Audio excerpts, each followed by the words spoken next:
म्हणून अशा पुण्यात्म्यांना आपण काय देऊ शकतो, तर त्या पुण्यात्म्यांच्या चरणावर कथारूपी शब्द सुमन आपल्याला 7 दिवसामध्ये समर्पित करायचे आहे आणि उत्तराई होण्याचा प्रयत्न तुम्हा आम्हाला करायचा. आणि त्याच उद्देशाने या ठिकाणी महाराजांची पुण्यतिथीच्या निमित्ताने या वर्षी रामकथेचं आयोजन आपल्या या छोट्याशा गावामध्ये केलेलं आहे. रामकथा काय आहे?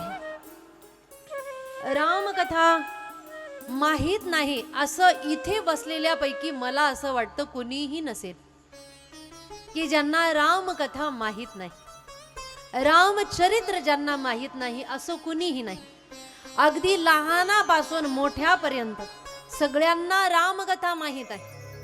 रामप्रभूंचा जन्म, रामप्रभूंचं बाल्यावस्थेमधल्या लीला, रामप्रभूंचं शिक्षण, गुरुदेवांची सेवा, त्याच्यानंतर वनगमन, विवाह पश्चात वनगमन आणि त्याच्यानंतर सीताहरण, रावणाचा वध, बाकीच्या सर्व कथा आपल्यापैकी असं कोणीही नाही की ज्याला माहीत नाही. प्रत्येकाला माहीत आहे. तरी सुद्धा आपण रामकथा श्रवण करण्यासाठी या ठिकाणी का आलेलो आहोत? रामकथा आपल्या सगळ्यांना माहीत आहे.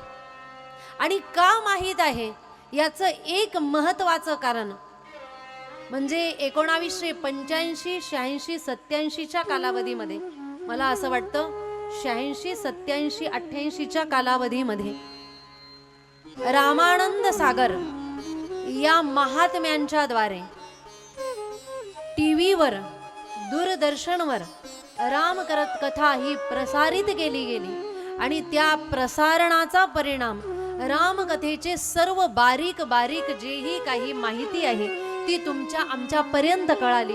म्हणून रामकथा म्हटली म्हणजे त्या महात्म्यांच्या नावाचा उल्लेख करणं हे आवश्यक आहे असं मला वाटतं.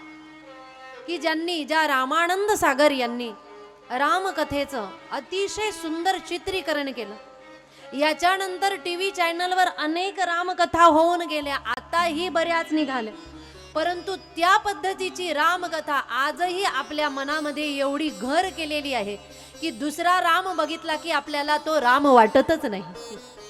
दुसरी सीता जर आपण टीव्हीवर बघितली तर ती सीता आपल्याला वाटतच नाही. कारण काय आहे? कारण ते जे रामानंद सागर यांनी बनवलेली जी सिरियल रामकथा आहे, जे रामायण आहे, ते एवढं सुंदर आणि एवढं हुबेहूब त्या ठिकाणी दाखवलं गेलं, त्याचे बारकावे एवढे सुंदर दाखवले गेले की ज्याचा परिणाम तुम्हा आम्हा सगळ्यांना रामकथा दिसली, तुम्हा आम्हा सगळ्यांना रामकथा समजली, कळाली.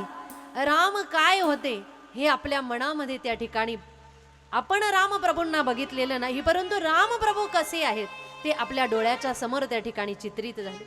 म्हणून त्यांचाही उल्लेख होणं आवश्यक आहे.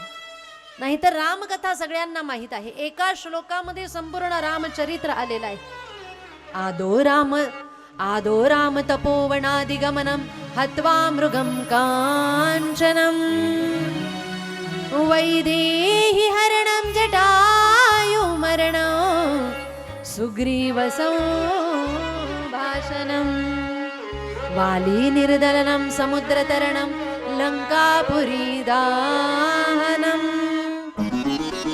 पश्चात् रावण कुंभकर्ण हननम एतद्धि रामायणम.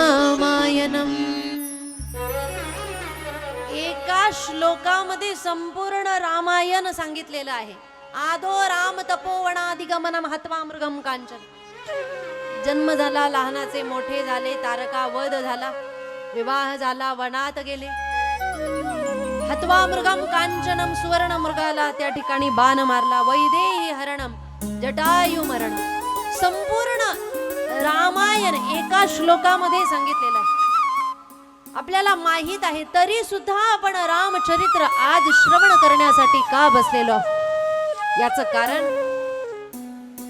रामचरित्र गोस्वामी तुलसीदासजी महाराजांनी अतिशय सुंदर बारकाव्यांसहित या रामचरित मानस मध्ये वर्णन केलेलं आहे.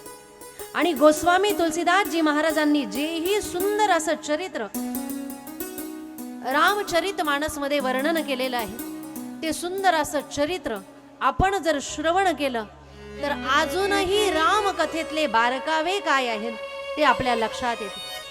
आणि ते बारकावे ज्यावेळेस तुमच्या आमच्या लक्षात येतील त्यावेळेस आपल्याला राम अधिक चांगल्या प्रकारे लक्षात येते की नेमकी राम कसे होते, रामचरित्र काय आहे. रामचरित्र की ज्याच्यामध्ये सर्वात महत्वाच्या